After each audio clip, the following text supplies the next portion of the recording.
हरे कृष्णा।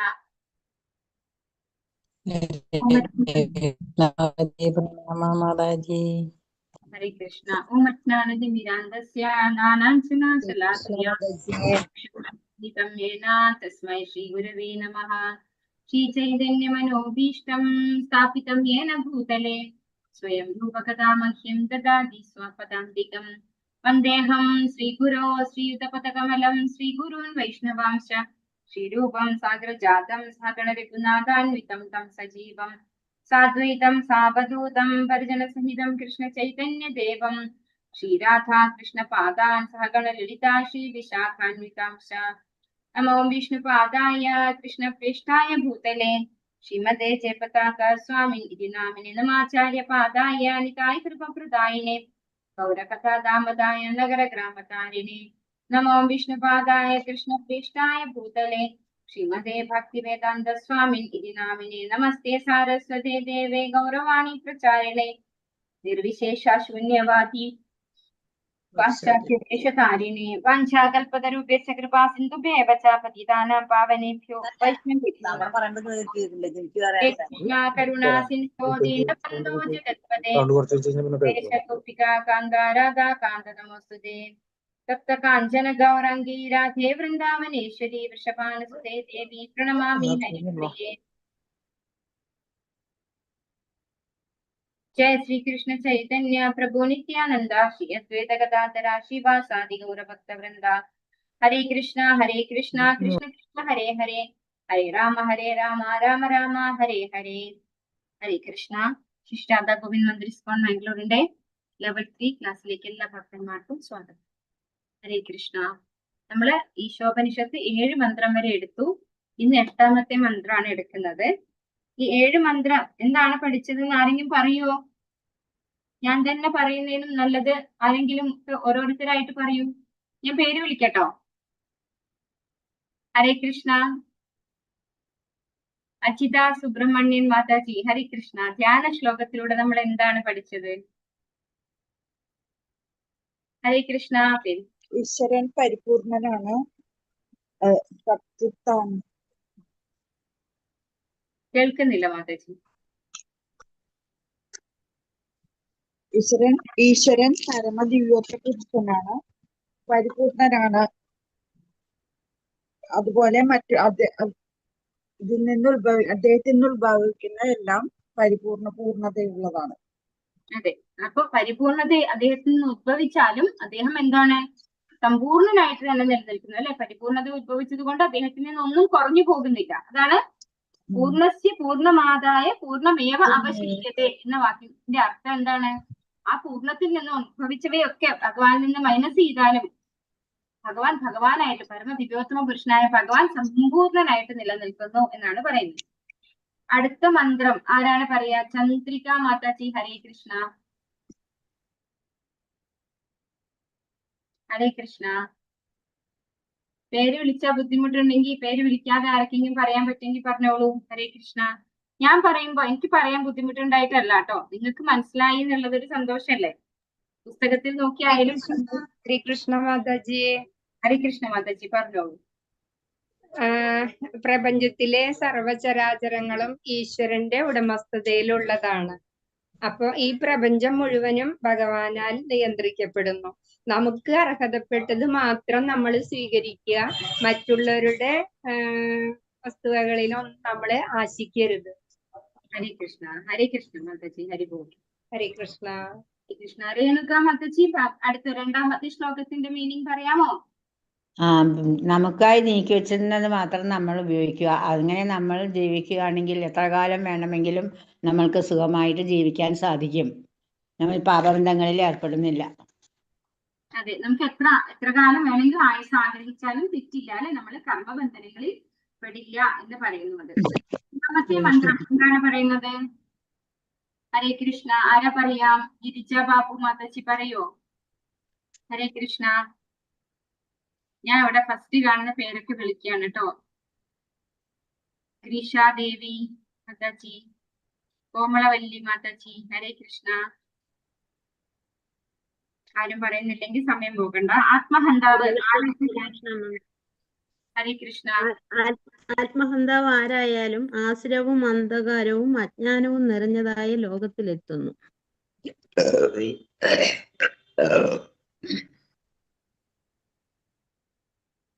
പറഞ്ഞോളൂ മാതച്ചി. അത്തരത്തിലുള്ള ആള് ആത്മഹന്താവ് എന്ന് പറഞ്ഞാൽ ആരാണ് ആത്മഹന്താവ്? ആത്മാവിനെ അറിയാത്തവനാണ് ആത്മഹന്താവ്. അതെ, ആത്മാവിനെ അറിയാതെ ശരീരബോധത്തിൽ നിന്നുകൊണ്ട് ഒട്ടും ആത്മാവിന് വേണ്ടി ഒന്നും പ്രവർത്തിക്കാതെ, അല്ലെ, ഭഗവാനെ കുറിച്ച് ഒട്ടും ചിന്തിക്കാൻ ഇഷ്ടമില്ലാതെ, സാഹചര്യങ്ങൾ ഉണ്ടായിട്ട് പോലും അവര് ഭഗവാനെ റിജക്ട് ചെയ്താണ് ജീവിക്കുക. ഞാൻ ഈ ശരീരമാണെന്ന് വിചാരിച്ച് ആ ശരീരത്തിന്റെ കാര്യങ്ങൾ മാത്രം ചെയ്യും. അത്തരത്തിലുള്ള ഒരു വ്യക്തിയാണ് ആത്മഹന്താവ് എന്ന് പറയുന്നത്. അങ്ങനെയുള്ള വ്യക്തി ആസുരികവും ഇതാണ് അവിദ്യയും ആസുരവും അന്ധകാരവും അജ്ഞാനവും നിറഞ്ഞതായ ലോകത്തിലേക്ക് തള്ളപ്പെടും എന്ന് പറയുന്നു, അല്ലെ. 4-ാമത്തെ ശ്ലോകം, 4-ാമത്തെ മന്ത്രം, അതിലെന്താ പറയുന്നത്? സ്വതാമസ്ഥനെങ്കിലും ഭഗവാന് മനസ്സിനേക്കാൾ വേഗത കൂടിയവനാണ്. ഒരിടത്ത് സ്ഥിതനെങ്കിലും കാറ്റിന്റെയും മഴയുടെയും അതിദേവകളെ നിയന്ത്രിക്കുന്നു.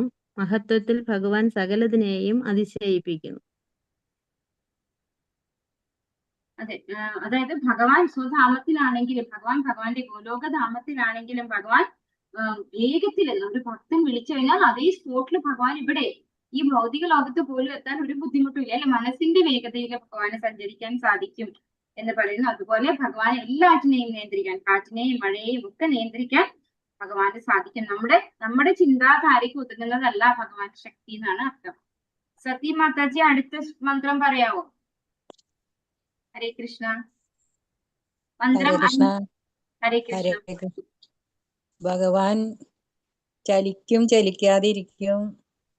വിദൂരസ്ഥനാണെങ്കിലും ഭഗവാൻ അകത്തും പുറത്തും ഉണ്ട്.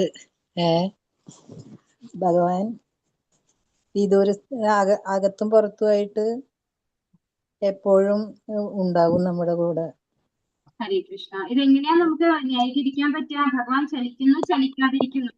പ്രതിമയായിട്ട് ഭഗവാൻ നമ്മുടെ അടുത്ത് ചലിക്കാതെ ഇരിക്കുന്നു, അല്ലെ. സാക്ഷി ഗോപാലൻ പ്രതിമയായിട്ട് പോലും ചലിച്ചു പോയിട്ടുണ്ട്. അതായത് സാക്ഷി പറയാനായിട്ട് സാക്ഷി ഗോപാലൻ പോയിട്ടുണ്ട്. അപ്പൊ ചലിക്കുകയും ചെയ്യും, ചലിക്കാതിരിക്കുകയും ചെയ്യും. അപ്പൊ അത് കറക്റ്റ് ആണ്. പിന്നെ വിദൂരസ്ഥനെങ്കിലും സമീപസ്ഥനാണ്. അതായത് ഭഗവാന്റെ ഗോലോകധാമത്തിലാണെങ്കിലും നമ്മളിവിടെ നിവേദ്യം അർപ്പിച്ചാൽ ഭഗവാൻ എന്ത് ചെയ്യും? അത് കഴിക്കാൻ ഇവിടെ വന്ന് കഴിക്കും, അല്ലെ. അപ്പൊ ഭഗവാൻ സമീപസ്ഥനുമാണ്, വിദൂരസ്ഥനുമാണ്. പിന്നെ അവിടുന്ന് സകലതിന്റെയും അകത്തും പുറത്തും സ്ഥിതി ചെയ്യുന്നു. ഇതിന് നല്ല എക്സാമ്പിൾ ഉണ്ട്, അല്ലെ. കാരണോദകശായി വിഷ്ണു എവിടെയാണ്? നമ്മുടെ ഈ ബ്രഹ്മാണ്ടത്തിന്റെ പുറത്താണ്, അല്ലെ. അതേ വിഷ്ണു തന്നെ ഗർഭോദകശായി വിഷ്ണുവായി ഈ ബ്രഹ്മാണ്ടത്തിന്റെ അകത്ത് വന്ന് ബ്രഹ്മാവിനെ സൃഷ്ടിച്ചു, അല്ലെ. ബ്രഹ്മാവ് അദ്ദേഹത്തിന്റെ നാഭീപത്മത്തിൽ നിന്നാണ് വന്നിട്ടുള്ളത്. അതേ ഭഗവാൻ തന്നെ ക്ഷീരോദകശായി വിഷ്ണുവായി വന്ന് എല്ലാറ്റിന്റെ ഉള്ളിലും പരമാത്മാവായി ഉൾക്കുകയും ചെയ്യുന്നു. എല്ലാറ്റിനെയും നിലനിർത്തുകയും ചെയ്യുന്നു ഭഗവാൻ. എല്ലാം, അതായത് അകത്തും പുറത്തും ഒക്കെ ഭഗവാൻ തന്നെയാണുള്ളത്. ഈ 6-ാമത്തെ മന്ത്രം ആരാണ് പറയാം? ഹരേ കൃഷ്ണ. ഹരേ കൃഷ്ണ. എല്ലാത്തിനും ഭഗവാനുമായി ബന്ധപ്പെടുത്തി കാണുന്ന വ്യക്തിക്ക് ഒന്നിനോടും വെറുപ്പുണ്ടാകുന്നില്ല. അതെ, അപ്പൊ ആർക്കാണ് അങ്ങനെ കാണാൻ സാധിക്കുക? ഒരു ശുദ്ധ ഭക്തന് മാത്രമാണ് അങ്ങനെ കാണാൻ സാധിക്കുക, അല്ലെ. ഭഗവാനെ എല്ലാറ്റിലും ദർശിക്കണമെങ്കിൽ ആ വ്യക്തി ആരായിരിക്കണം? ഒരു ശുദ്ധ ഭക്തനാണ്. അദ്ദേഹത്തിന് ഒന്നിനോടും ഒരു വെറുപ്പും ഉണ്ടാവില്ല. കാരണം എല്ലാറ്റിലും ഭഗവാനെ ദർശിക്കുന്നത് കൊണ്ട്. 7-ാമത്തെ മന്ത്രത്തിൽ നമ്മൾ എന്ത് പഠിച്ചു? എല്ലാ ജീവജാലങ്ങളെയും ഗുണപരമായി ഈശ്വരന് തുല്യമായ ആത്മീയ സ്ഫുലിംഗങ്ങളായി കാണുന്നയാൾ ശരിയായ ജ്ഞാനമുള്ളവനാണ്. അയാൾക്ക് മായയെന്നോ ഭയമെന്നോ അനുഭവപ്പെടാനില്ല, അല്ലെ. അദ്ദേഹത്തിന് എല്ലാറ്റിനും എന്താണ് ചെയ്യാൻ പറ്റുന്നത്? ഭഗവാന്റെ ശാശ്വത അംശങ്ങളാണ് എല്ലാം എന്ന് മനസ്സിലാക്കിക്കൊണ്ടാണ് അദ്ദേഹം എല്ലാറ്റിനെയും, അയാളുടെ വിഷൻ അത് കറക്റ്റ് ആയിട്ടുള്ള വിഷൻ ആണെന്നാണ് പറയുന്നത്. ഇനി 8-ാമത്തെ മന്ത്രത്തിലേക്ക് നമുക്ക് കടക്കാം.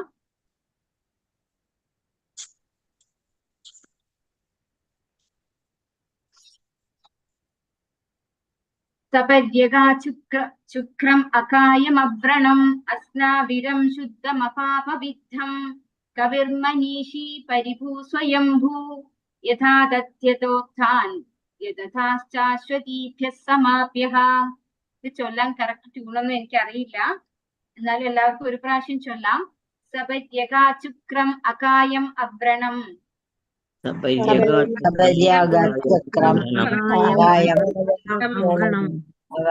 അവരണം അസ്നാവിരം ശുദ്ധമപാപവിദ്ധം അസ്നാവിധം ശുദ്ധമഹാപവിദ്ധം മഹാപവിദ്ധം കവിർമനീഷീ പരിഭൂ സ്വയംഭൂ മനേഷേ പരിഭൂ സ്വയംഭൂ യഥാ തഥ്യതോർത്ഥാൻ യഥാതഥ്യതോ ഭഗവാൻ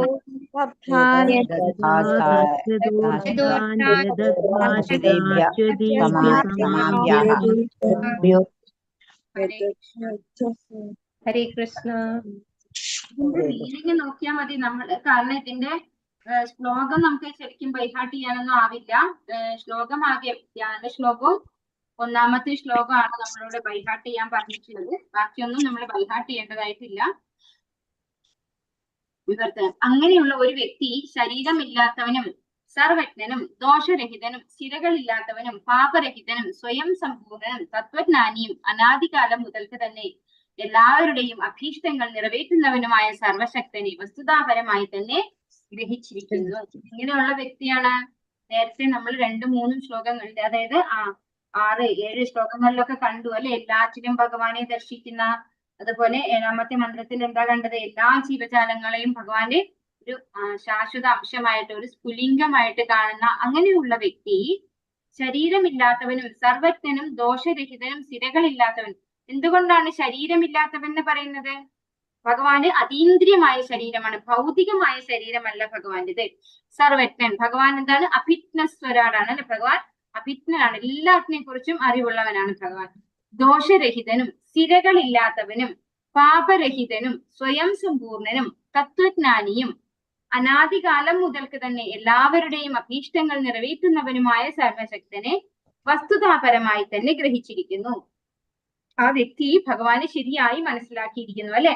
ഭഗവാൻ എല്ലാവരിലും ഭഗവാനെ കാണുന്ന, ഭഗവാന്റെ ശാശ്വത അംശങ്ങളാണ് എല്ലാവരും എന്ന് തിരിച്ചറിയുന്ന, അതുപോലെ ഈ ഒരു പ്രപഞ്ചത്തിന്റെ മുഴുവനും ഉടമസ്ഥത ഭഗവാനാണ് എല്ലാറ്റിന്റെയും നിയന്ത്രകൻ എന്ന് തിരിച്ചറിയുന്ന വ്യക്തി, എല്ലാറ്റിലും ഭഗവാനെ ദർശിക്കുന്ന വ്യക്തി, അങ്ങനെയുള്ള വ്യക്തി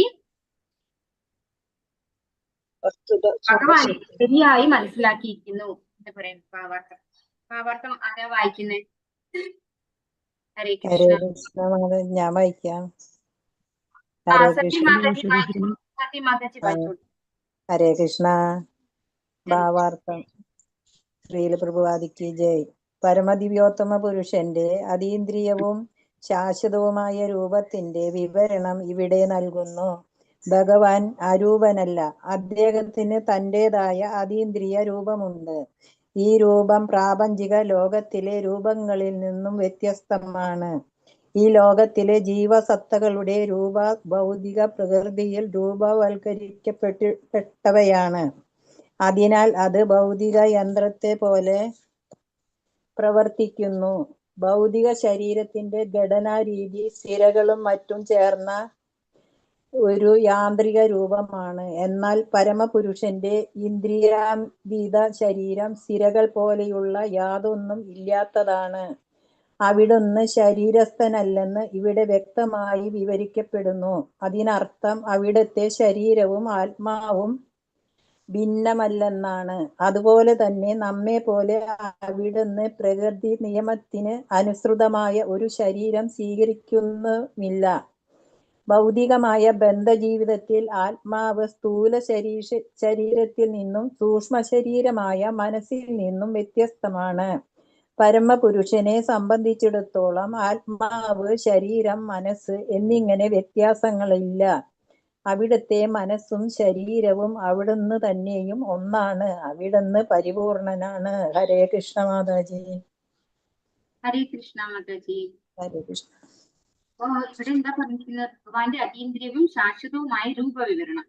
ഭഗവാൻ അരൂപനല്ല, അദ്ദേഹത്തിന് തന്റേതായ അതീന്ദ്രിയ രൂപമുണ്ട്. ഈ രൂപം പ്രാപഞ്ചിക ലോകത്തിലെ രൂപങ്ങളിൽ നിന്നും വ്യത്യസ്തമാണ്. ഈ ലോകത്തിലെ ജീവസത്തകളുടെ രൂപം ഭൗതിക പ്രകൃതിയിൽ രൂപവൽക്കരിക്കപ്പെട്ടതാണ്.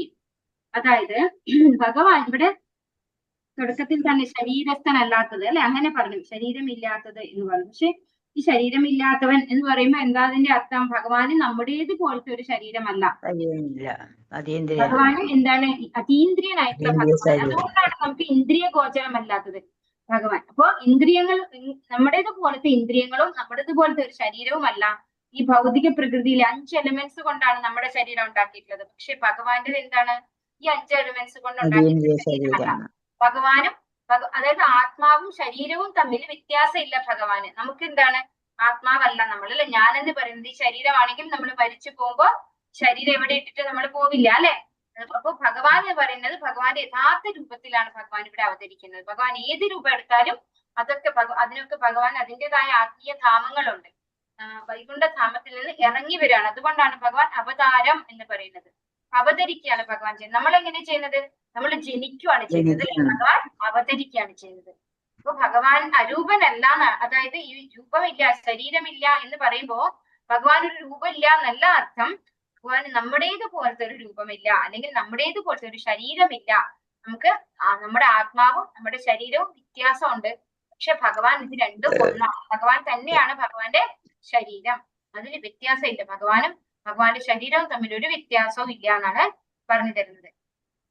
നമ്മൾക്ക് ഈ ഭൗതിക പ്രകൃതിയാൽ രൂപവൽക്കരിക്കപ്പെട്ടത് കൊണ്ട് തന്നെ നമ്മള് ഈ ഭൗതിക പ്രകൃതിയിലെ ഗുണങ്ങളിലും ബാധിക്കപ്പെടും, അല്ലെ? ഭഗവാൻ അതിന്റെ ഭാഗമല്ലാത്തത് കൊണ്ട് തന്നെ ഭഗവാൻ ഈ ഗുണങ്ങളൊന്നും ബാധിക്കില്ല. ഭഗവാന്റെ ഇന്ദ്രിയാതീത ശരീരം സിരകൾ പോലുള്ള യാതൊന്നും ഇല്ലാത്തതാണ്. നമുക്കൊക്കെ ബ്ലഡ് വെസൽസ് ഉണ്ട്, അല്ലെ? സിരകൾ എന്ന് പറയും. അതൊന്നും ഭഗവാന് ആവശ്യമില്ല. കാരണം എന്ത്? ഭഗവാന് മുറിഞ്ഞാൽ രക്തം വരേണ്ട ആവശ്യമില്ല. അപ്പൊ സിരകളൊന്നും ഭഗവാന്റെ ശരീരത്തിൽ ഇല്ല. നമ്മുടേതുപോലെ ഭഗവാൻ പ്രകൃതി നിയമത്തിന് അനുസൃതമായ ഒരു ശരീരം സ്വീകരിക്കുന്നുമില്ല. ഭൗതികമായ ബദ്ധ ജീവിതത്തിൽ ആത്മാവ് സ്ഥൂല ശരീരത്തിൽ നിന്നും സൂക്ഷ്മ ശരീരമായ മനസ്സിൽ നിന്നും വ്യത്യസ്തമാണ്. അപ്പോ നമുക്ക് എന്തൊക്കെയുണ്ട്? 2 തരം ശരീരമുണ്ട്. ഒന്ന് സ്ഥൂല ശരീരം, അത് ഭൗതിക പ്രകൃതിയിൽ 5 എലമെന്റ്സ് കൊണ്ട് ഉണ്ടാക്കിയിട്ടുള്ളത്. ഏതൊക്കെയാണത്? ഭൂമി, അല്ലെ? ഭൂമി, ജലം, അഗ്നി, വായു, ആകാശം. ഈ 5 എലമെന്റ്സ് കൊണ്ട് ഉണ്ടാക്കിയിട്ടുള്ളതാണ് ഈ സ്ഥൂല ശരീരം. സൂക്ഷ്മ ശരീരം ഏതാണ്? മനസ്സ്, ബുദ്ധി, വിദ്യാഹങ്കാരം. ഇത് മൂന്നും എന്തിന്റെ തന്നെയാണ്? ഇതും ഭൗതിക പ്രകൃതിയുടെ തന്നെയാണ്, അല്ലെ? പക്ഷെ അത് സൂക്ഷ്മ സ്വഭാവം ഉള്ളതാണ്, മറ്റേത് സ്ഥൂല സ്വഭാവം ഉള്ളതാണ്. അതാണ് വ്യത്യാസം ഉള്ളത്. പക്ഷെ ഇതൊന്നും ആർക്കില്ല? ഭഗവാനില്ല. ഭൗതികമായ ബദ്ധ ജീവിതത്തിൽ ആത്മാവ് സ്ഥൂല ശരീരത്തിൽ നിന്നും സൂക്ഷ്മ ശരീരമായ മനസ്സിൽ നിന്നും വ്യത്യസ്തമാണ്. ഭഗവാൻ ഇങ്ങനെ ഒരു സെപ്പറേഷൻ ഇല്ല. ഭഗവാൻ എല്ലാം എന്താണ്? അതീന്ദ്രിയമാണ്. പരിപൂർണമായിട്ടും അതീന്ദ്രിയനാണ് ഭഗവാൻ. പരമപുരുഷനെ സംബന്ധിച്ചിടത്തോളം ആത്മാവ്, ശരീരം, മനസ്സ് എന്നിങ്ങനെ വ്യത്യാസങ്ങളില്ല. അവിടുത്തെ മനസ്സും ശരീരവും അവിടുന്ന് തന്നെയും ഒന്നാണ്. അവിടുന്ന് പരിപൂർണനാണ്. ഭഗവാൻ അരൂപനല്ല. അദ്ദേഹത്തിന് തന്റേതായ അതീന്ദ്രിയ രൂപമുണ്ട്. ഈ രൂപം പ്രാപഞ്ചിക ലോകത്തിലെ രൂപങ്ങളിൽ നിന്നും വ്യത്യസ്തമാണ്. ഈ ലോകത്തിലെ ജീവസത്തുക്കളുടെ രൂപം ഭൗതിക പ്രകൃതിയിൽ രൂപവൽക്കരിക്കപ്പെട്ടവയാണ്. ഭഗവാന്റെ ഇന്ദ്രിയാതീത ശരീരം എന്താണ്? ഇത് റിപ്പീറ്റ് ചെയ്തിരിക്കുന്നത്, അല്ലെ?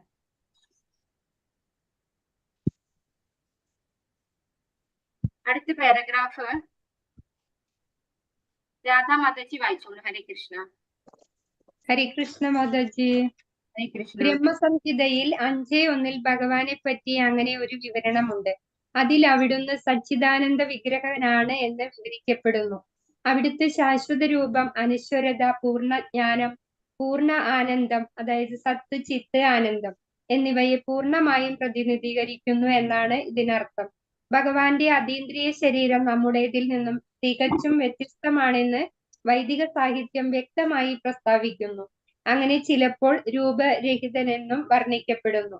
രൂപരഹിതൻ എന്നതിന്റെ അർത്ഥം അവിടുത്തേക്ക് നമ്മുടേതുപോലുള്ള ശരീരം ഇല്ലെന്നതാണ്. നമുക്ക് സങ്കല്പിക്കാൻ കഴിയുന്ന രൂപം അവിടുത്തേക്ക് ഇല്ലെന്നതാണ്. ബ്രഹ്മസംഹിതയിൽ 5:32 തന്റെ ഏതു ശരീരഭാഗം കൊണ്ടും അദ്ദേഹത്തിന് ഏതു കാര്യം വേണമെങ്കിലും ചെയ്യാൻ കഴിയുമെന്ന് വ്യക്തമാക്കിയിരിക്കുന്നു. അവിടുത്തേക്ക് വേണമെങ്കിൽ ഏതു ശരീരഭാഗം കൊണ്ടും ഇതര ശരീരഭാഗങ്ങളുടെ കർമ്മങ്ങൾ നിർവഹിക്കാൻ കഴിയുമെന്നും വ്യക്തമാക്കപ്പെടുന്നുണ്ട്. അതിന്റെ അർത്ഥം അദ്ദേഹത്തിന് കൈകൊണ്ട് നടക്കുക, കാലുകൊണ്ട് വസ്തുക്കൾ സ്വീകരിക്കുക, കൈകാലുകൾ കൊണ്ട് കാണുക, കണ്ണുകൾ കൊണ്ട് ഭക്ഷണം കഴിക്കുക മുതലായ കാര്യങ്ങൾ നടത്താൻ കഴിയുമെന്നാണ്. ശ്രുതി മന്ത്രങ്ങളിൽ നമ്മുടേതുപോലുള്ള കൈയും കാലും ഇല്ലെങ്കിലും അവിടുത്തേക്ക് ആരെക്കാളും വേഗത്തിൽ ഓടാനും നാം അർപ്പിക്കുന്ന ഏതു വസ്തുവും സ്വീകരിക്കുവാനും പറ്റുന്ന വ്യത്യസ്ത രീതിയിലുള്ള കൈകാലുകൾ ഉണ്ടെന്ന് പറയുന്നു. ശുക്രം, അതെ, സർവശക്തൻ എന്ന പദം കൊണ്ട് ഈ 8ാം മന്ത്രത്തിൽ ഇത്തരം കാര്യങ്ങൾ സ്ഥിരീകരിക്കുന്നു. ഹരേ കൃഷ്ണ മാതാജി. ഹരേ കൃഷ്ണ മാതാജി. അപ്പൊ ഇവിടെ എന്താ പറയുന്നത്? ബ്രഹ്മസംഹിതയിൽ ഭഗവാനെ പറ്റി പറയുന്ന കാര്യമാണ് പറയുന്നത് അല്ലെ.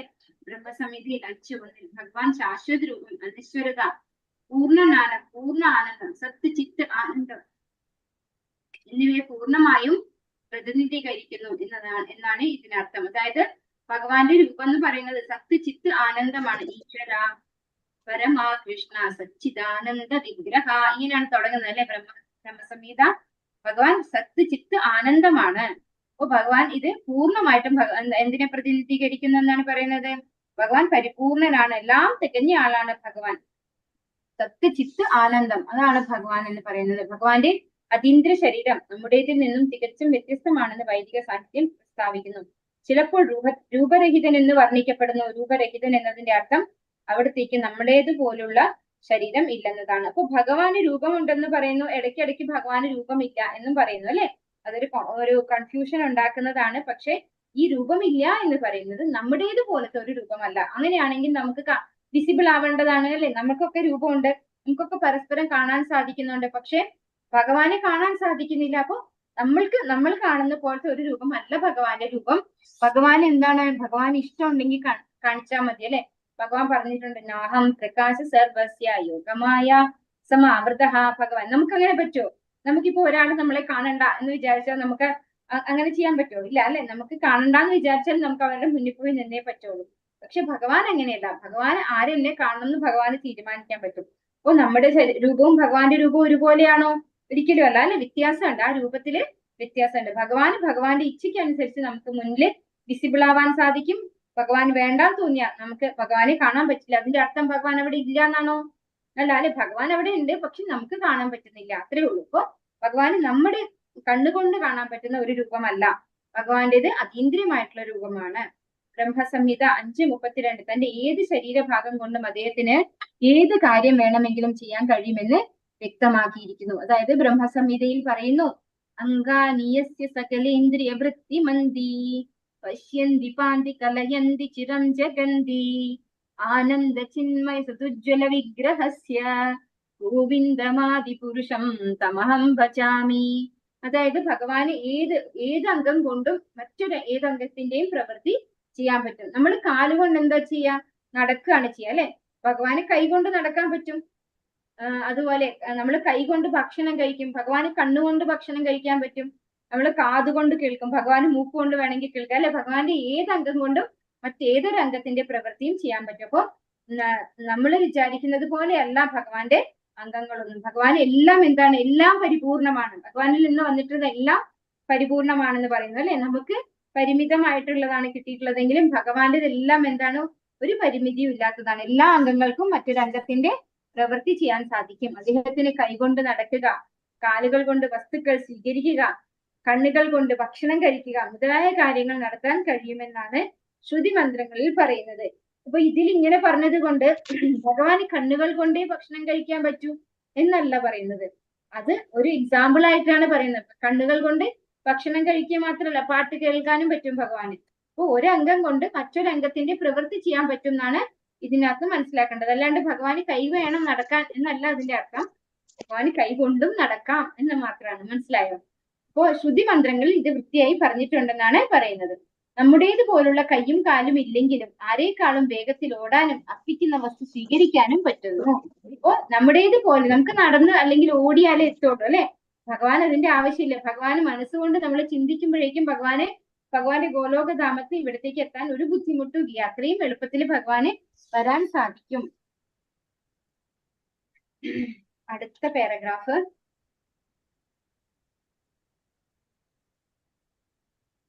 പ്രേമ മാതാജി വായിച്ചോളൂ. ഹരേ കൃഷ്ണ. ഹരേ കൃഷ്ണ. ഹരേ കൃഷ്ണ മാതാജി. 7ാം മന്ത്രത്തിൽ പറയുന്നത് പോലെ പരമപ്രഭുവിനെ സാക്ഷാത്കരിച്ച അധികാരികളായ ആചാര്യന്മാരാൽ ക്ഷേത്രങ്ങളിൽ പ്രതിഷ്ഠിക്കപ്പെട്ട പൂജാ വിഗ്രഹങ്ങൾ ഭഗവാന്റെ യഥാർത്ഥ രൂപത്തിൽ നിന്ന് വ്യത്യസ്തമല്ല. അദ്ദേഹത്തിന്റെ ആദിമ രൂപം ശ്രീകൃഷ്ണന്റേതാണ്. ശ്രീകൃഷ്ണൻ, ബലദേവൻ, ശ്രീരാമൻ, നരസിംഹം, വരാഹം എന്നിങ്ങനെ അസംഖ്യം രൂപങ്ങളിൽ അവിടുന്ന് വിസ്തരിക്കുന്നു. ഈ രൂപങ്ങളെല്ലാം ഒന്നു തന്നെയാണ്. അതുപോലെ ക്ഷേത്രങ്ങളിൽ ആരാധിക്കപ്പെടുന്ന പൂജാ വിഗ്രഹങ്ങളും അദ്ദേഹത്തിന്റെ വിപുലീകൃത രൂപമാണ്. പൂജാ വിഗ്രഹങ്ങളെ ആരാധിക്കുന്നതിലൂടെ ഒരുവനെ തൽക്ഷണം ഭഗവാനെ സമീപിക്കാൻ കഴിയുന്നു. ഇപ്രകാരം അവിടുന്ന് തന്റെ സർവശക്തിത്വത്തിലൂടെ ഭക്തന്മാരുടെ സേവനങ്ങൾ സ്വീകരിക്കുന്നു.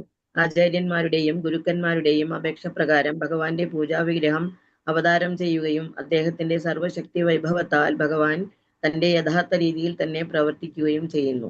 ഈശോപനിഷത്തോ ശ്രുതിമന്ത്രങ്ങളോ അറിയാത്ത മൂഢന്മാർ ശുദ്ധഭക്തരാൽ ആരാധിക്കപ്പെടുന്ന പൂജാവിഗ്രഹങ്ങളെ ഭൗതിക മൂലകങ്ങൾ കൊണ്ടുള്ളതായി കണക്കാക്കുന്നു. ഈ രൂപം മൂഢന്മാരായ ജനങ്ങളുടെ അഥവാ കനിഷ്ഠാധികാരികളുടെ അവിശുദ്ധമായ ദൃഷ്ടിയാൽ ഭൗതിക വസ്തുവായി കാണുന്നു. പക്ഷേ അത്തരം ജനങ്ങൾ അദ്ദേഹം സർവശക്തനും സർവവ്യാപിയുമായതുകൊണ്ട് ജഡപദാർത്ഥങ്ങളെ ആത്മീയ വസ്തുവായും ആത്മീയ വസ്തുവിനെ ജഡപദാർത്ഥമായും സ്വേച്ഛാനുസാരം മാറ്റാൻ അദ്ദേഹത്തിന് കഴിയുമെന്ന് മനസ്സിലാക്കുന്നില്ല. ഹരേ കൃഷ്ണ മാതാജി. ഹരേ കൃഷ്ണ മാതാജി.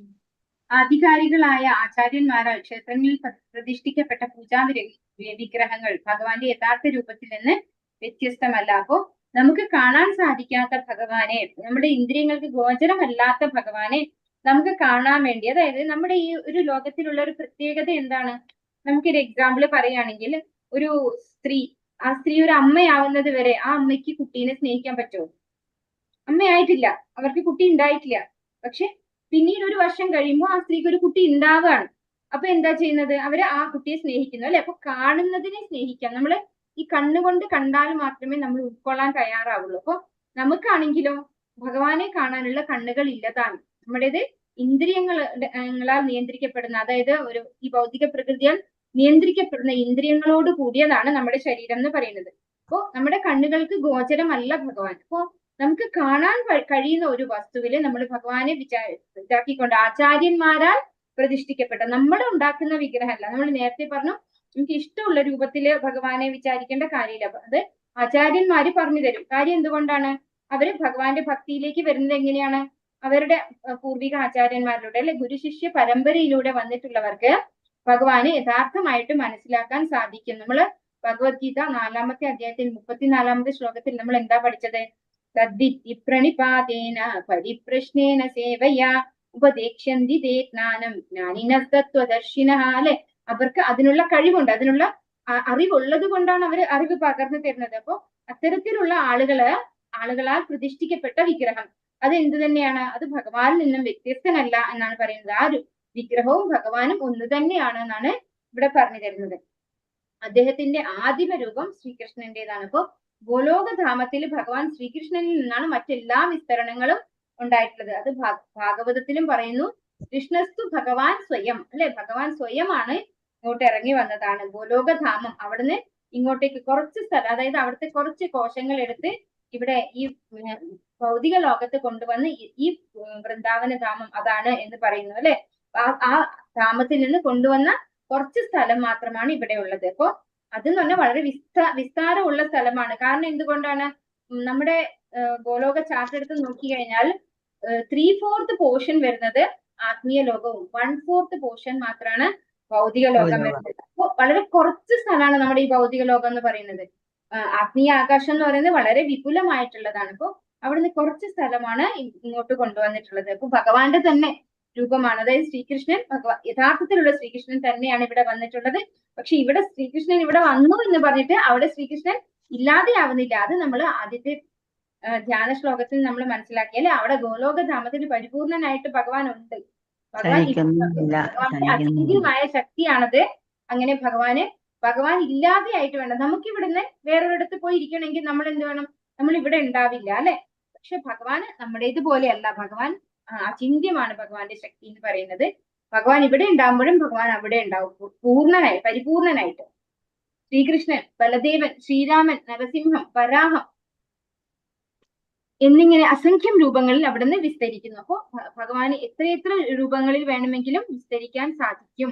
ഭഗവാൻ തന്നെയാണ് ശ്രീകൃഷ്ണൻ, ബലദേവൻ, ശ്രീരാമൻ, നരസിംഹം, വരാഹമൂർത്തി, ഇങ്ങനെ അസംഖ്യം രൂപങ്ങളിൽ വിസ്തരിച്ചിട്ടുള്ളത്.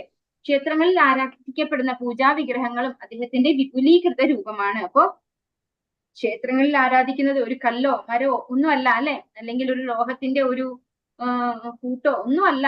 അത് ഭഗവാൻ തന്നെ, സ്വയം ഭഗവാൻ തന്നെയാണ്. ഭഗവാന്റെ വിപുലീകൃതമായ ഒരു രൂപമാണെന്നാണ് പറയുന്നത്.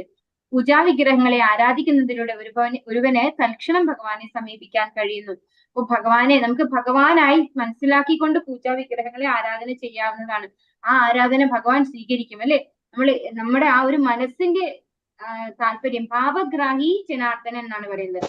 നമ്മൾ എന്താണോ ഭാവിക്കുന്നത് അത് അതേ രീതിയിൽ ഭഗവാൻ അത് ആക്സെപ്റ്റ് ചെയ്യും. അതുകൊണ്ട് ഈ പൂജാവിഗ്രഹങ്ങൾ നമ്മൾ ഭഗവാൻ തന്നെയാണ്, എനിക്ക് ഇത്രേ അർഹതയുള്ളൂ, ആ എന്റെ അർഹതയ്ക്ക് അനുസരിച്ച് എന്റെ ആരാധന സ്വീകരിക്കാൻ വേണ്ടി ഭഗവാൻ എന്റെ വീട്ടിൽ വന്നിരിക്കുന്ന വിഗ്രഹമാണതെന്ന് മനസ്സിലാക്കിക്കൊണ്ട് വേണം നമ്മൾ ഭഗവാനെ ആരാധന ചെയ്യാൻ.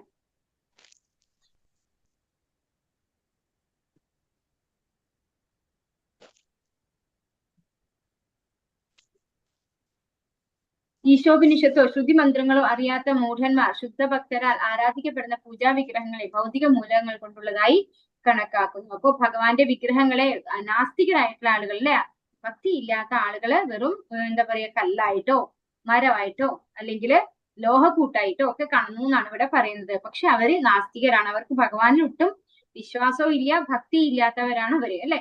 അവരെന്തോ കണക്കാക്കിക്കോട്ടെ, പക്ഷെ ഭഗവാന്റെ ഭക്തന്മാര് അതെങ്ങനെയാണ് കണക്കാക്കുന്നത്? സ്വയം ഭഗവാനായിട്ട് നമുക്ക് അർഹതപ്പെട്ട ഒരു രൂപത്തില് ഭഗവാൻ നമ്മുടെ വീട്ടിൽ വരുന്നു, നമുക്ക് നമ്മുടെ ആരാധന സ്വീകരിക്കാനായിട്ട് വരുന്നു എന്നുള്ളതാണ് ഭക്തന്മാര് മനസ്സിലാക്കുന്നത്. വന്ദന മാതാജി അടുത്ത പാരഗ്രാഫ് വായിച്ചു. ഹരേ കൃഷ്ണ മാതാജി. ഹരേ കൃഷ്ണ. താൻ മനുഷ്യരൂപത്തിൽ അവതരിക്കുക മൂലം തന്നെ നിന്ദിക്കുന്ന ആത്മജ്ഞനായ ജനങ്ങളുടെ പതിതാവസ്ഥയെക്കുറിച്ച് ഭഗവത്ഗീത 9:11-12 ഭഗവാൻ ഖേദം പ്രകടിപ്പിക്കുന്നു. അത്തരം ആത്മജ്ഞാനികളായ ജനങ്ങൾ അദ്ദേഹത്തിന്റെ സർവ്വവ്യാപകമായ ശക്തിയെ അറിയുന്നില്ല. മാനസിക ഊഹാപോഹം നടത്തുന്നവർക്ക് അവിടുന്ന് പ്രത്യക്ഷനാകുന്നില്ല. ഒരാൾക്ക് അവിടുത്തോടുള്ള ശരണാഗതിയുടെ തോതനുസരിച്ച് മാത്രമേ അവിടുത്തെ അഭിനന്ദിക്കാൻ കഴിയൂ. അദ്ദേഹവുമായുള്ള ബന്ധം വിസ്മരിച്ചിരിക്കുന്നത് മാത്രമാണ് ജീവിവർഗത്തിന്റെ ബദ്ധാവസ്ഥയ്ക്ക് കാരണം. അടുത്ത പാരഗ്രാഫ് വായിച്ചു. ഓക്കെ മാതാജി. ഈ മന്ത്രത്തിലും മറ്റു പല വേദമന്ത്രങ്ങളിലും അനാദികാലം മുതൽക്കു തന്നെ അദ്ദേഹം ജീവസത്തുക്കൾക്ക് വേണ്ടതെല്ലാം നൽകിക്കൊണ്ടിരിക്കുന്നുവെന്ന് പ്രസ്താവിക്കുന്നു. ജീവൻ ചിലത് അഭിലഷിക്കുന്നു. പ്രഭുവാകട്ടെ ഒരാളുടെ അർഹതയ്ക്കനുസരിച്ച് അഭീഷ്ട വസ്തുക്കൾ നൽകുകയും ചെയ്യുന്നു. ഒരാൾക്ക് ഹൈക്കോടതി ജഡ്ജി ആവണമെന്നുണ്ടെങ്കിൽ ആവശ്യമായ യോഗ്യതകൾ മാത്രം മതിയാവില്ല. ഹൈക്കോടതി ജഡ്ജിയുടെ പദവി നൽകാൻ കഴിവുള്ള അധികാരിയുടെ അനുമതി ആവശ്യമാണ്. പദവി കരസ്ഥമാവണമെങ്കിൽ യോഗ്യത മാത്രം മതിയാകുന്നതല്ല, ഉന്നതാധികാരിയിൽ പദവി നൽകപ്പെടേണ്ടി വരും. അതുപോലെ ഭഗവാൻ ജീവാത്മാക്കൾക്ക് അവരുടെ യോഗ്യതകളുടെ തോതനുസരിച്ച് തന്നെ ആണ് സന്തുഷ്ടി പ്രദാനം ചെയ്യുന്നത്. പുരസ്കാരം ലഭിക്കാൻ യോഗ്യത മാത്രം പോരാ, അദ്ദേഹത്തിന്റെ കാരുണ്യവും ആവശ്യമാണ്. ഹരേ കൃഷ്ണ മാതാജി. ഹരേ കൃഷ്ണ മാതാജി. അവിടെ എന്താ പറയുന്നത്? താൻ മനുഷ്യരൂപത്തിൽ അവതരിക്കുക മൂലം തന്നെ നിന്ദിക്കുന്ന അല്പജ്ഞരായ ജനങ്ങളുടെ പതിതാവസ്ഥയെ കുറിച്ച് ഭഗവത്ഗീത 9:11-12 ഭഗവാൻ ഖേദം പ്രകടിപ്പിക്കുന്നു. ഏതാണത് ശ്ലോകം? അവജാനന്തി മാം മൂഢ മാനുഷീന്തനുമാശ്രിതം അല്ലെ. ആ ഒരു ശ്ലോകത്തിൽ ഭഗവാൻ പറയുന്നുണ്ട്, എന്നെ ഈ മനുഷ്യരൂപത്തില് ആണെന്ന് വിചാരിക്കുന്നവര് അവര് മൂഢന്മാരാണ്, അവരുടെ പതിതാവസ്ഥയെ കുറിച്ച് ഭഗവാൻ ഖേദം പ്രകടിപ്പിക്കുന്നു എന്നാണ് ഇവിടെ പറയുന്നത് അല്ലെ. അവർക്ക് ഒരിക്കലും ഭഗവാനെ മനസ്സിലാക്കാൻ സാധിക്കില്ല. കാരണം എന്തുകൊണ്ടാണ്? അവരുടെ ബുദ്ധി വെച്ചാണ് ഭഗവാനെ അളക്കുന്നത് അല്ലെ. അതുകൊണ്ട് അവര് ഭഗവാനെ നമ്മളെ പോലെ ഒരു മനുഷ്യനായിട്ട് കണക്കാക്കുന്നു. നമുക്കറിയാം, ചിലരൊക്കെ പറയും ഭഗവാനായിട്ട് എന്താ കാര്യം, ഭഗവാനും ജയിലിൽ ജനിക്കേണ്ടി വന്നില്ലേ, ഭഗവാൻ ഒരുപാട് കഷ്ടങ്ങൾ അനുഭവിക്കേണ്ടി വന്നില്ലേ എന്നൊക്കെ പറയും അല്ലെ. അതൊക്കെ എന്തുകൊണ്ടാണ്? മൂഢത്വമാണെന്നാണ് പറയുന്നത്. ഭഗവാൻ ആഗ്രഹിക്കുന്ന രീതിയിലാണ് ഭഗവാൻ വരുന്നത്. ഭഗവാൻ എന്ത് തന്നെ അനുഭവിച്ചാലും ഭഗവാനെ ഒന്നും ബാധിക്കുന്നില്ല അല്ലെ. നമാം കർമാണി ലിംബന്തി, ഭഗവാൻ പറയുന്നുണ്ട് എന്നെ ഒരു കർമ്മങ്ങളും ബാധിക്കുന്നില്ല, ഒന്നും ഭഗവാനെ ബാധിക്കില്ല. ഭഗവാൻ എവിടെ അവതരിച്ചാലും എന്താണ്? ഭഗവാൻ ഒരു വരാഹമൂർത്തിയായിട്ട് വന്നു, പന്നിയുടെ രൂപമാണത് അല്ലെ. പക്ഷെ അതുകൊണ്ട് ഭഗവാൻ പന്നിയാണെന്നാണോ? അല്ലെങ്കിൽ ആ പന്നി നമുക്ക് ഇവിടെ കാണുന്നത് പോലെ തന്നെ നിന്യമായ ഒരു പന്നിയും അല്ല അല്ലെ. അപ്പൊ നമ്മൾ മനസ്സിലാക്കേണ്ടത് ഭഗവാൻ ഏത് രൂപത്തിൽ അവതരിച്ചാലും അതെന്താണ്? പരം ബ്രഹ്മ പരം ധാമ പവിത്രം പരമം ഭവാൻ അർജുനൻ പറഞ്ഞിട്ടുണ്ട് അല്ലെ. ഇതൊക്കെ പരമമായ എന്താണ്?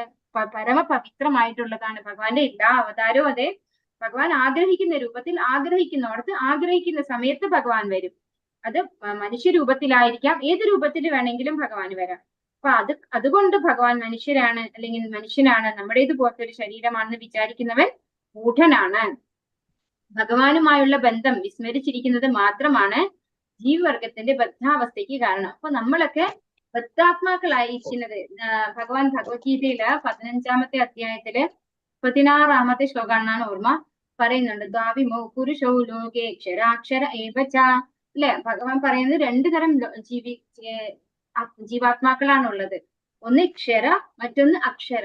അപ്പൊ ഈ ക്ഷര പറയുന്നത് എവിടെയുള്ളതാണ്? നമ്മൾ അല്ലെ, ഈ ഭൗതിക ലോകത്തുള്ള എല്ലാവരും, ദേവന്മാർ ഉൾപ്പെടെ എല്ലാവരും ക്ഷര എന്ന കാറ്റഗറിയിലാണ് വരുന്നത്. ഇനി അക്ഷര എവിടെയാണ്?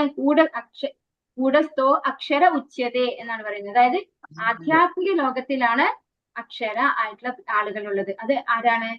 മുക്താത്മാക്കൾ അല്ലെ, നിത്യമുക്തരായിട്ടുള്ള ആത്മാക്കളാണ്. അവരൊക്കെ ശുദ്ധ ഭക്തന്മാരാണ്, ഭഗവാന്റെ യഥാർത്ഥ ഭക്തന്മാരാണ്. അവരൊക്കെ അവർക്ക് ഈ ഭൗതിക ശരീരത്തിന്റെ ആവശ്യമില്ല. അവര് അക്ഷര എന്ന കാറ്റഗറിയിൽ, ഒരിക്കലും തെറ്റ് പറ്റാത്തവർ എന്ന കാറ്റഗറിയിൽ വരുന്നതാണ്. അപ്പൊ നമ്മൾ ഭഗവാനെ മറന്നു പോയത് കൊണ്ട് നമ്മൾ ഇവിടെ പതിച്ചു പോയി അല്ലെ. അതുകൊണ്ടാണ് നമ്മുടെ ഈ ബദ്ധാവസ്ഥയ്ക്ക് കാരണം എന്നാണ് ഇവിടെ പറയുന്നത്. ഈ മന്ത്രത്തിലും പല വേദമന്ത്രങ്ങളിലും അനാദികാലം മുതൽക്ക് തന്നെ അദ്ദേഹം ജീവസത്തകൾക്ക് വേണ്ടതെല്ലാം നൽകിക്കൊണ്ടിരിക്കുന്നു എന്ന് പ്രസ്താവിക്കുന്നു. അപ്പോ ഭഗവാനാണ് എല്ലാവരെയും നിലനിർത്തി പോരുന്നത് അല്ലെ. ഭഗവാൻ എല്ലാവർക്കും വേണ്ടുന്നത് ഇവിടെ തന്നിട്ടുണ്ട്. അപ്പോ ജീവസത്തകൾക്ക് വേണ്ടതെല്ലാം ഭഗവാനാണ് നൽകുന്നത് എന്ന് ഇവിടെ പറയുന്നു. സാധാരണ നിലയിൽ ജീവസത്തയ്ക്ക് ഭഗവാനിൽ നിന്ന് എന്ത് പദവി നേടണമെന്നോ എന്ത് പദവിക്കായി പ്രവർത്തിക്കണമെന്നോ അറിയില്ല.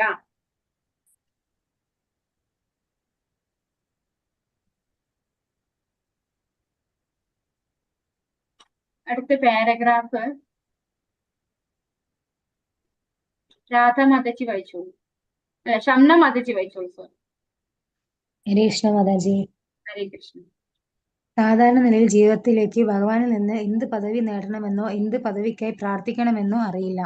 എന്നാൽ ജീവസത്ത തന്റെ സ്വരൂപാവസ്ഥയെക്കുറിച്ച് അറിവുള്ളവനാകുന്നതോടെ ഭഗവാന് പ്രേമഭരിത സേവനം അർപ്പിക്കുന്നതിനായി അവിടുത്തെ അതീന്ദ്രിയ സഹചാരിയായി തന്നെ സ്വീകരിക്കണമെന്നായിരിക്കും ആവശ്യപ്പെടുന്നത്.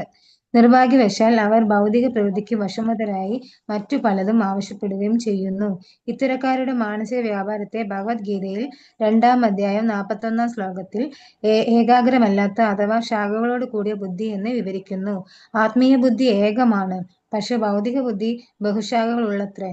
ബാഹ്യശക്തിയുടെ താൽക്കാലിക വേശ്യതയിൽ മനം വാങ്ങുന്നവർ ഭഗവാനിലേക്ക് മടങ്ങി ചെല്ലുക എന്ന യഥാർത്ഥ ലക്ഷ്യം വിസ്മരിക്കുന്നുവെന്ന് ശ്രീമദ് ഭഗവത്ഗീതയിൽ 7-ഉം 5-ഉം അധ്യായങ്ങളിൽ 30-31 ശ്ലോകങ്ങളിൽ പ്രസ്താവിച്ചിരിക്കുന്നു. ഈ വസ്തുത വിസ്മരിച്ച് അവർ പല പരിപാടികളിലും പദ്ധതികളിലും കൂടിച്ചേർന്ന് കാര്യങ്ങൾ ശരിയാക്കാൻ ശ്രമിക്കുന്നു. എന്നാൽ ഇത് ചവച്ചത് വീണ്ടും ചവയ്ക്കുന്നത് പോലെയാണ്. എന്നിരുന്നാലും ഭഗവാൻ തന്റെ കരുണയാൽ വിസ്മൃതനായ ജീവസത്തയെ ഇതിൽ നിന്നും തടയുന്നില്ല. ഈശോപനിഷത്തിലെ ഈ ശ്ലോകങ്ങൾ യഥാതഥ്യതഃ എന്ന പദമാണ് ഇതിനനുയോജ്യമായി ഉപയോഗിച്ചിരിക്കുന്നത്. ജീവസത്തയുടെ ആഗ്രഹത്തിനനുസരിച്ച് അവിടുന്ന് പ്രതിഫലം നൽകുന്നു. ജീവന് നരകത്തിൽ പതിക്കണമെന്നുണ്ടെങ്കിൽ തടസ്സപ്പെടുത്താതെ അത് അനുവദിക്കുന്നു. ഭഗവത് സന്നിധിയിലേക്ക് മടങ്ങിപ്പോവുകയാണ് വേണ്ടതെങ്കിൽ അതിനെ സഹായിക്കുന്നു. ഹരേ കൃഷ്ണ. ഹരേ കൃഷ്ണ മാതാജി. ഇവിടെ എന്താ പറയുന്നത്? സാധാരണ നിലയിൽ ജീവസത്തയ്ക്ക് ഭഗവാനിൽ നിന്ന് എന്ത് പദവി നേടണമെന്നോ എന്ത് പദവിക്കായി പ്രവർത്തിക്കണമെന്നോ അറിയില്ല. എന്നാൽ ജീവസത്ത തന്റെ സ്വരൂപാവസ്ഥയെക്കുറിച്ച് അറിവുള്ളവനായിരിക്കുന്നതോടെ ഭഗവാന് പ്രേമഭരിത സേവനം അർപ്പിക്കുന്നതിനായി അവിടുത്തെ അതീന്ദ്രിയ സഹചാരിയായി തന്നെ സ്വീകരിക്കണമെന്നായിരിക്കും ആവശ്യപ്പെടുന്നത്. അപ്പൊ നമുക്ക് സാധാരണക്കാരായിട്ടുള്ള നമുക്ക് അറിയില്ല ഭഗവാനോട് എന്താ ചോദിക്കേണ്ടത് അല്ലെ, എന്താ ചോദിക്കേണ്ടാത്തത് ഒന്നും നമുക്ക് അറിയില്ല. അപ്പോ നമുക്ക് നമ്മുടെ യഥാർത്ഥ സ്വരൂപാവസ്ഥ എന്താണ്? നമ്മുടെ യഥാർത്ഥ സ്വരൂപാവസ്ഥ ശിവേരെ സ്വരൂപഹോയ് നിത്യേര കൃഷ്ണദാസ് അല്ലെ, ഭഗവാന്റെ നിത്യസേവകൻ എന്നുള്ളതാണ് യഥാർത്ഥത്തിൽ നമ്മുടെ സ്വരൂപാവസ്ഥ. അത് തിരിച്ചറിയാത്തിടത്തോളം കാലം നമ്മൾ എന്താ ഭഗവാനോട് ചോദിക്കേണ്ടതെന്ന് നമുക്കറിയില്ല അല്ലെ. നമ്മൾ ഈ ഭൗതിക ലോകത്ത് നിൽക്കുമ്പോൾ നമുക്ക് വേണ്ടുന്നതാണ് നമ്മൾ ഭഗവാനോട് ചോദിക്കുന്നത്. ഇതിനൊരു ഉദാഹരണം പറയുകയാണെങ്കിൽ ധ്രുവ മഹാരാജാവ് 5 വയസ്സുള്ള കുട്ടിയായിരുന്നപ്പോഴാണ് ഭഗവാനെ പ്രാർത്ഥിച്ച് പ്രത്യക്ഷപ്പെടുത്തിയത് അല്ലെ. പ്രാർത്ഥിക്കുന്ന സമയത്ത് ധ്രുവ മഹാരാജാവിന്റെ ആഗ്രഹം എന്തായിരുന്നു? അച്ഛന്റെ മടിയിൽ ഇരിക്കാൻ അനുവദിക്കാത്തത് കൊണ്ടാണ് ധ്രുവ മഹാരാജാവ് ഭഗവാനെ കാണാൻ വന്നല്ലേ. അച്ഛൻ്റെതിനേക്കാൾ വലിയ രാജ്യം വേണം എന്നായിരുന്നു ധ്രുവ മഹാരാജാവിന്റെ ആഗ്രഹം. ആ ആഗ്രഹം പൂർത്തീകരിക്കാനായിക്കൊണ്ടാണ് ഭഗവാനെ പ്രാർത്ഥിക്കാൻ തുടങ്ങിയത്. ഭഗവാൻ പ്രത്യക്ഷപ്പെട്ട്, കുട്ടിയാണ് അല്ലെ, 5 വയസ്സായ ഒരു കുട്ടിക്ക് ഭഗവാനെ സ്തുതിക്കാൻ പറ്റുമോ? പക്ഷെ നമ്മൾ മനസ്സിലാക്കണം, അതായത് ആത്മാവിന് എന്തില്ല? പ്രായമില്ല. അപ്പൊ ഭഗവാന്റെ ശംഖ് കൊണ്ട് ആ കുട്ടിയുടെ നെറ്റിയിൽ ഒന്ന് സ്പർശിച്ചപ്പോ ആ കുട്ടി ഭഗവാനെ സ്തുതിക്കാൻ തുടങ്ങി. അപ്പൊ ആ കുട്ടിക്ക് ഭഗവാനെ കുറിച്ചുള്ള സ്മരണ തിരിച്ചു കിട്ടുകയാണ് ചെയ്യുന്നത്. മത്ത സ്മൃതിസ്നാനം അപോഹനം. ഭഗവാൻ പറയുന്നുണ്ടല്ലേ, ഭഗവാനാണ് നമുക്ക് സ്മൃതിയും വിസ്മൃതിയും ഒക്കെ തരുന്നത്, ജ്ഞാനവും ഒക്കെ തരുന്നത്. അപ്പൊ അങ്ങനെ 5 വയസ്സുള്ള ആ കുട്ടി ഭഗവാനെ സ്തുതിക്കുന്നുണ്ട്. ആ ശ്ലോകം തന്നെ പഠിക്കാൻ നമുക്ക് നല്ല പാടാണ്. 5 വയസ്സുള്ള കുട്ടി ഇത്രയും നല്ല രീതിയിലാണ് ഭഗവാനെ കുറിച്ച് സ്തുതിക്കുന്നത്. ആ സമയത്ത് ധ്രുവ മഹാരാജാവ് പറയുന്നുണ്ട്, അയ്യോ എന്റെ ഭഗവാനെ, ഞാൻ ഒരു കുപ്പിച്ചില്ലാണല്ലോ ആഗ്രഹിച്ചത്. അതായത് അച്ഛൻ്റെതിനേക്കാൾ വലിയ സാമ്രാജ്യം വേണമെന്നാണ് ആഗ്രഹിച്ചത്.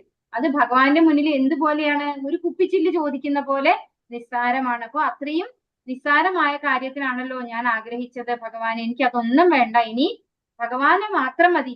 സദാ ഭഗവാനെ സ്തുതിച്ച് ഭഗവാന്റെ പ്രേമയുത ഭക്തി സേവനം ഏർപ്പെട്ടുകൊണ്ട് ജീവിക്കാനാണ് ആഗ്രഹിച്ചത്. ആര്? 5 വയസ്സുള്ള കുട്ടിയായിട്ടുള്ള ധ്രുവ മഹാരാജാവ്.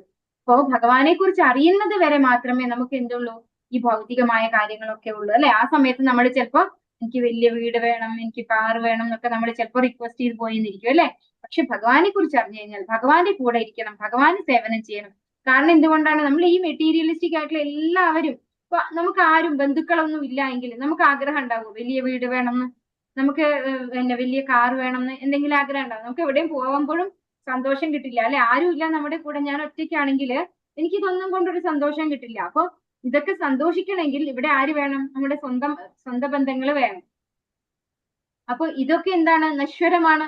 ഈ സ്വന്തം ബന്ധങ്ങളൊന്നും പെർമനന്റ് ആയിട്ട് നമ്മുടെ കൂടെ ഇരിക്കില്ല.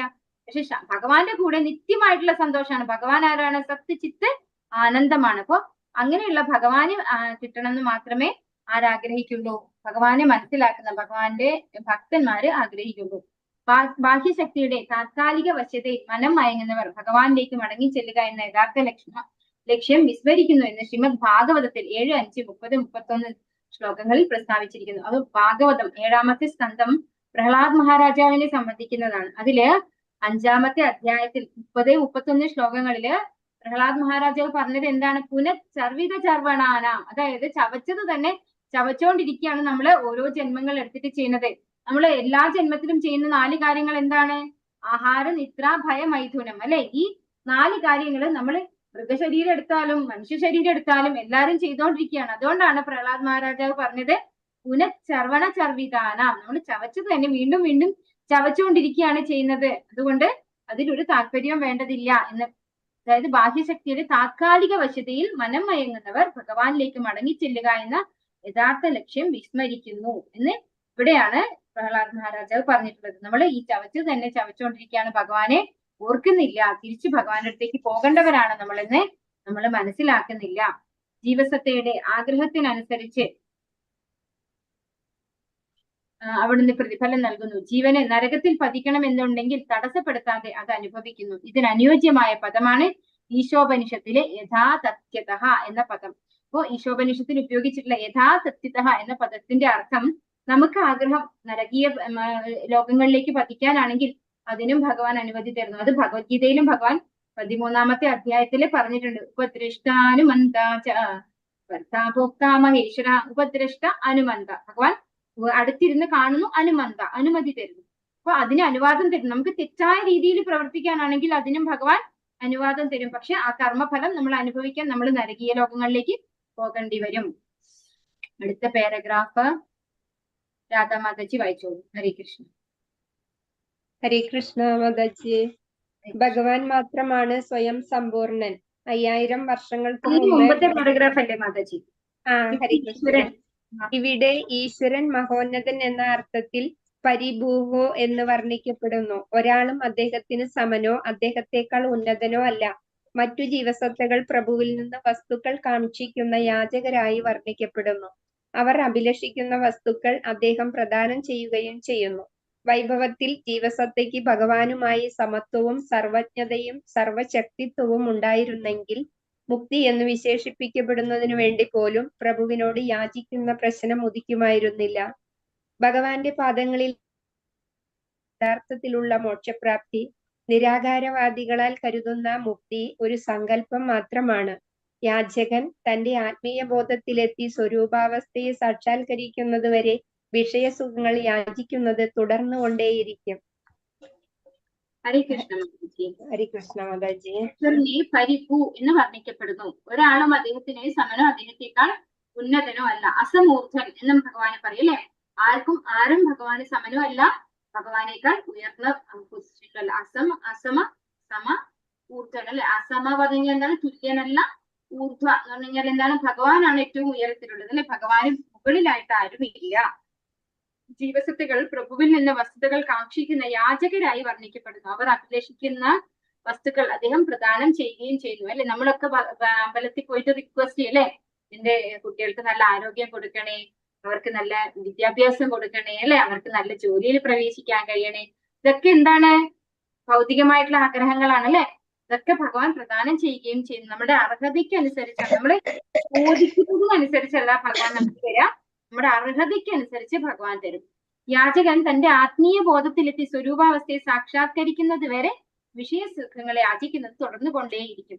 നമുക്ക് ഭഗവാനെ കുറിച്ച് ആരാണ് ഭഗവാൻ എന്നും ആരാണ് ഞാൻ എന്നും തിരിച്ചറിയുന്നത് വരെ നമ്മൾ എന്ത് ചെയ്യും? ഈ പറയുന്ന റിക്വസ്റ്റ് ഒക്കെ പിന്നെയും വിട്ടുകൊണ്ടിരിക്കും ഭഗവാന്റെ അടുത്തേക്ക് എന്നാണ് പറയുന്നത്. ഭഗവാൻ എപ്പോഴും പരിശുദ്ധനാണെന്ന് സ്ഥിരീകരിക്കുന്നതിനായി ഈശോപനിഷത്തിൽ ശുദ്ധം, അപാപവിദ്ധം എന്നീ പദങ്ങൾ ഉപയോഗിച്ചിരിക്കുന്നു. ഭഗവാൻ പരമം പവിത്രം എന്ന് ഭഗവത്ഗീതയിലും പറഞ്ഞിട്ടുണ്ട് അല്ലെ. ഭഗവാൻ എപ്പോഴും പരിശുദ്ധനാണെന്ന് സൂചിപ്പിക്കാൻ വേണ്ടി ഉപയോഗിച്ച വാക്കുകളാണ് ശുദ്ധം, അപാപവിദ്ധം എന്നീ പദങ്ങൾ ഇവിടെ ഈശോപനിഷത്ത് മന്ത്രത്തിൽ ഉപയോഗിച്ചിരിക്കുന്ന വേർഡിന്റെ മീനിങ് ആയിട്ടാണ് പറയുന്നത്. അത് പവിത്രമായ വസ്തുക്കൾ അവിടുത്തെ സ്പർശന മാത്രയിൽ തന്നെ പവിത്രമായി തീരുന്നു. നമ്മൾ ഭഗവാന് നിവേദ്യം കൊടുക്കുമ്പോ ഒരു തുളസി ഇല ഇട്ട് വെക്കും അല്ലെ. അതിൽ വല്ല അപവിത്രത ഉണ്ടെങ്കിൽ ആ തുളസി ടച്ച് ആവുന്നതോടുകൂടി അത് പവിത്രമാകും. അപ്പൊ ഭഗവാൻ ടച്ച് ചെയ്താലോ അത് വളരെ പവിത്രമായി കഴിഞ്ഞു അല്ലെ. എങ്ങനെയായാലും അത് പവിത്രമാണ്. കാരണം ഭഗവാൻ പവിത്രനാണ്. അതുകൊണ്ട് തന്നെ ഭഗവാനാൽ സ്പർശിക്കപ്പെടുന്നത് എന്തും എന്തായി മാറുന്നു? പവിത്രമായി. ഭഗവാൻ അപാപവിദ്ധൻ എന്ന് പറയാൻ കാരണം പാപത്തിന് അവിടുത്തെ സ്പർശിക്കാൻ പോലും സാധിക്കില്ല.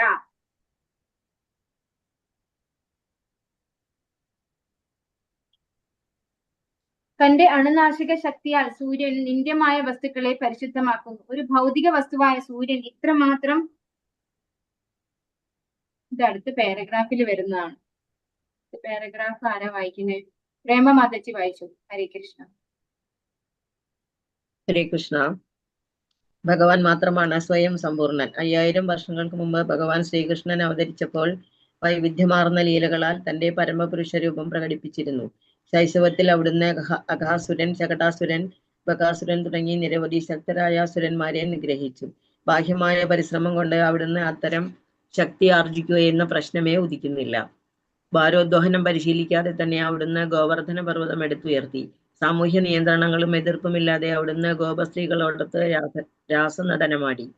ഗോപികമാർ ജാരപ്രേമത്തോടെയാണ് അവിടുത്തെ സമീപിച്ചതെങ്കിൽ പോലും ആ ബന്ധം പൂർണ്ണ സന്യാസിയും സംയമിയും മഹാനുഭാവനുമായിരുന്ന ചൈതന്യ മഹാപ്രഭുവിനാൽ പോലും ആരാധിക്കപ്പെടുന്നു. അവിടുന്ന് എല്ലായ്പ്പോഴും പരിശുദ്ധനാണെന്ന് സ്ഥിരീകരിക്കുന്നതിനായി ഈശോപനിഷത്തിൽ ശുദ്ധം, അപാപവിദ്ധം എന്നീ പദങ്ങൾ ഉപയോഗിച്ചിരിക്കുന്നു. അപവിത്രമായ വസ്തു പോലും അവിടുത്തെ സ്പർശന മാത്രയിൽ തന്നെ പവിത്രമായി തീരുന്നു. ഭഗവത്ഗീതയിൽ 9, 30, 31 പരാമർശിച്ചിട്ടുള്ളതുപോലെ തുടക്കത്തിൽ ഒരു ഭക്തൻ ദുരാചാരിയായിരുന്നാൽ പോലും അയാൾ ശരിയായ പാതയിൽ ചരിക്കുന്നതിനാൽ അയാളെ പരിശുദ്ധനായി സ്വീകരിക്കേണ്ടതുണ്ട്. ഭഗവാൻ പാപവിദ്ധൻ എന്ന് പറയാൻ കാരണം പാപത്തിനെ അവിടുത്തെ സ്പർശിക്കാൻ പോലും സാധ്യമല്ല. പാപമായി കരുതുന്ന പ്രവർത്തനങ്ങളിൽ അവിടുന്ന് ഏർപ്പെടുന്നതായി തോന്നാമെങ്കിലും അവയൊക്കെ നല്ലവയാണെന്ന് കാണാം. കാരണം പാപത്തിനെ അവിടുത്തെ സ്പർശിക്കുവാൻ കഴിയുകയെന്ന പ്രശ്നം ഉദിക്കുന്നതേയില്ല. എന്തുകൊണ്ടെന്നാൽ ഏത് സാഹചര്യത്തിലും അവിടുന്ന് ശുദ്ധമാണ്, പരമപവിത്രം. അവിടുത്തെ പലപ്പോഴും സൂര്യനോട് ഉപമിക്കാറുണ്ട്. സൂര്യൻ ഭൂമിയിലെ അസ്പൃശ്യമായ പല സ്ഥലത്തു നിന്നും ഈർപ്പം വലിച്ചെടുക്കുന്നു, എന്നിട്ടും പരിശുദ്ധി നിലനിർത്തുകയും ചെയ്യുന്നു. വസ്തുനിഷ്ഠമായി പറഞ്ഞാൽ തന്റെ അണുനാശക ശക്തിയാൽ സൂര്യൻ നിന്ദ്യമായ വസ്തുക്കളെ പരിശുദ്ധമാക്കുന്നു. ഒരു ഭൗതിക വസ്തുവായ സൂര്യൻ ഇത്രമാത്രം ശക്തനാണെങ്കിൽ സർവശക്തനായ ഭഗവാന്റെ വിശുദ്ധിയും ശക്തിയും നമുക്ക് സങ്കല്പിക്കാൻ പോലും കഴിയില്ല. ഹരേ കൃഷ്ണ മാതാജി. ഹരേ കൃഷ്ണ മാതാജി. അപ്പൊ ഭഗവാന്റെ പവിത്രതയെ കുറിച്ച് തന്നെയാണ് ഇവിടെ പറയുന്നത് അല്ലെ.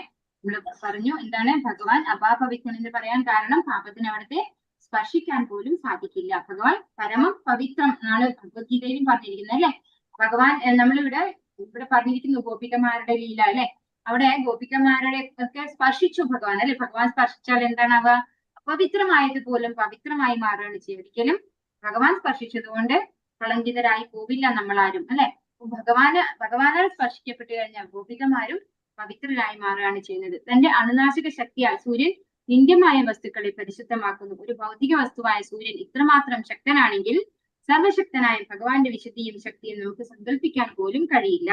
നമുക്കറിയാം, ഒരു ചളി, അഴുക്കായിട്ടുള്ള നല്ല ചളിയായിട്ടുള്ള വെള്ളം ഒരിടത്ത് കെട്ടിക്കിടക്കുന്നു വിചാരിക്കും. അപ്പൊ മഴയൊക്കെ കഴിഞ്ഞ് നല്ല വെയിൽ ഉദിച്ചു കഴിഞ്ഞാൽ എന്താ സംഭവിക്കുക? ആ ചളിയൊക്കെ സൂര്യൻ വലിക്കും, അല്ലെ? വെള്ളം മുഴുവൻ വലിച്ച് അത് ഡ്രൈ ആക്കി മാറ്റും. അപ്പൊ സൂര്യൻ ചീത്തയായി പോകുമോ? ഈ ചളിയാണ്, അല്ലെങ്കിൽ ഇപ്പോ ആരെങ്കിലും യൂറിൻ പാസ് ചെയ്തതാണ് അവിടെയുള്ള വെള്ളം എന്ന് വിചാരിക്കാം, അതും ഭഗവാൻ എന്ത് ചെയ്യും? സഖിയും, അല്ലെ? ഭഗവാൻ അതിന്റെ വെയിൽ കൊണ്ട് അതിനെയൊക്കെ വലിച്ചെടുക്കുന്നുണ്ട്, ബാഷ്പീകരിച്ചെടുക്കുന്നുണ്ട്. അപ്പൊ സൂര്യൻ അപവിത്രമാവുമോ? ഒരിക്കലും ഇല്ല, അല്ലെ? സൂര്യനിൽ യാതൊന്നും ആ കളങ്കം ഒന്നും വരുന്നില്ല. സാധാരണ ഈ ഒരു ഭൗതിക ലോകത്തിലുള്ള ഒരു ദേവനാണ് സൂര്യൻ, അല്ലെ? ആ സൂര്യന് ഇത്രയും ശക്തി ഉണ്ടെങ്കിൽ ഭഗവാന്റെ ശക്തിയെ പറ്റി നമുക്ക് പറയാൻ പറ്റുമോ? ഭഗവാന്റെ പരിശുദ്ധി ശക്തിയും നമുക്ക് സങ്കല്പിക്കാൻ പോലും സാധിക്കില്ല എന്നാണ് ഇവിടെ പറഞ്ഞു തരുന്നത്. അപ്പൊ സൂര്യന് പോലും നിന്ദ്യമായ വസ്തുക്കളെ പരിശുദ്ധമാക്കാൻ സാധിക്കുന്നുണ്ടെങ്കിൽ ഭഗവാൻ, പരമപവിത്രനായിട്ടുള്ള ഭഗവാൻ സ്പർശിക്കുന്ന മാത്രയിൽ എല്ലാം എന്താവുകയാണ് ചെയ്യുക? പരമപവിത്രമായിട്ട് മാറുകയാണ് ചെയ്യുക. അത് നമ്മൾ മനസ്സിലാക്കണം.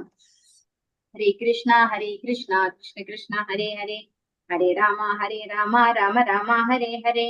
വാഞ്ചാകൽപതരുഭ്യശ്ച കൃപാ സിന്ധുഭ്യൈവ ച പതിതാനാം പാവനേഭ്യോ വൈഷ്ണവേഭ്യോ നമോ നമഃ. अनंत कोटि वैष्णव वृंद की जय, श्री प्रभुपाद की जय, गुरु महाराज की जय, निताय गौर प्रेमानंदे, हरि हरि बोल, हरे कृष्ण. അപ്പൊ ഈ എട്ടാമത്തെ മണ്ഡലത്തില് നമ്മൾ എന്താ പഠിച്ചത്? ഭഗവാനെ ശരിയായി മനസ്സിലാക്കുന്ന ഒരു വ്യക്തി ഭഗവാനെ വിഭവിക്കാത്തവനും ഭഗവാൻ സർവജ്ഞനും ദോഷരഹിതനും സ്ഥിരകളില്ലാത്തവനും അപരിചിതനും സ്വയം സമ്പൂർണനും തത്വജ്ഞാനിയും അനാദികാലം മുതൽക്ക് തന്നെ എല്ലാവരുടെയും അഭീഷ്ടങ്ങൾ നിറവേറ്റുന്നവനുമായ സർവശക്തനും വസ്തുതാപരമായി മനസ്സിലാക്കുന്നു. ആ ഭഗവാനെ തത്വത്തിൽ മനസ്സിലാക്കുന്നു, അല്ലെ? യഥാർത്ഥത്തിൽ മനസ്സിലാക്കുന്നു, ശരിയായി മനസ്സിലാക്കുന്നു. അങ്ങനെയുള്ള ഒരു ഭക്തൻ എന്നാണ് ഇവിടെ പറഞ്ഞിരുന്നത്. ഹരേ കൃഷ്ണ. ഹരേ കൃഷ്ണ മാതാജി. കൃഷ്ണ സർവം ശ്രീ